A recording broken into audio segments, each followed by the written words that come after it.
Rick Moranis didn't disappear. He didn't fall out of favor. He wasn't canceled. And he didn't quietly fail. At the height of his career, when Hollywood was offering him more work, not less, he chose to walk away.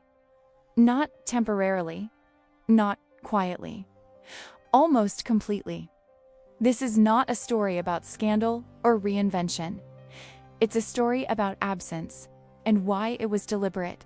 In the 1980s and early 1990s, Rick Moranis was everywhere. He became known through SCTV, where his performances were sharp, controlled, and understated. Hollywood noticed not because he looked like a star, but because he didn't need to. He went on to anchor some of the era's most enduring comedies: Ghostbusters, Honey, I Shrunk the Kids, Spaceballs. Moranis played characters that were nervous, decent, overwhelmed, and deeply human, and audiences trusted him. By the early 1990s, his career was not slowing down. He was bankable, reliable, easy to work with. Studios saw him as safe, creatively, and financially. Importantly, he wasn't being pushed out by younger stars or shifting tastes. Offers kept coming, which makes what happened next unusual.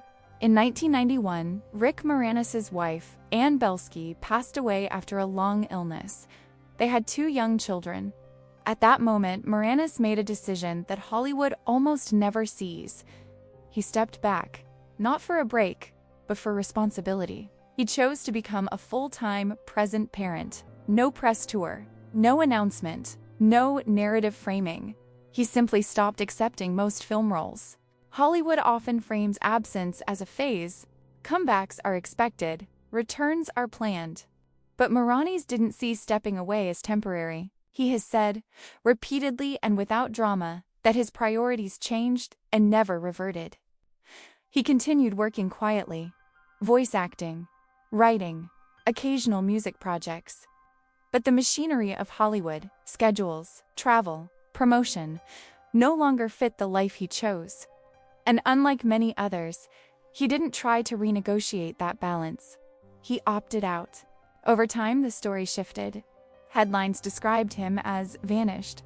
Commentary framed his absence as mysterious. But the reality was simple. Rick Moranis didn't disappear. He stayed exactly where he intended to be. His absence wasn't a failure to adapt. It was a refusal to trade one life for another. Hollywood rewards availability. The system is built on momentum, visibility, and constant presence. Most careers end when attention fades.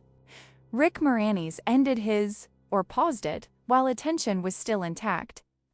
That makes his story unusual not because of what he lost, but because of what he chose to keep.